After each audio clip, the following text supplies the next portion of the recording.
Welcome to the Learning Pines YouTube. We hope this video helps. You start by opening Notification Center.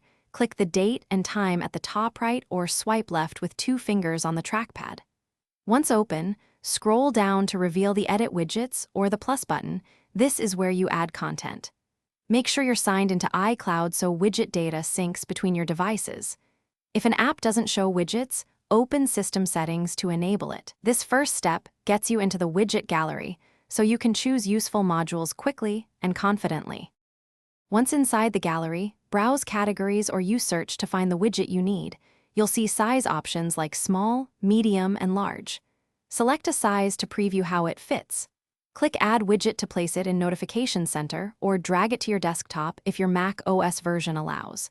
Make sure to configure any widget-specific settings, tap the widget, choose Preferences, or grant app permissions. After placement, rearrange by dragging or create a stack by dropping one widget atop another. To finish, tidy your layout.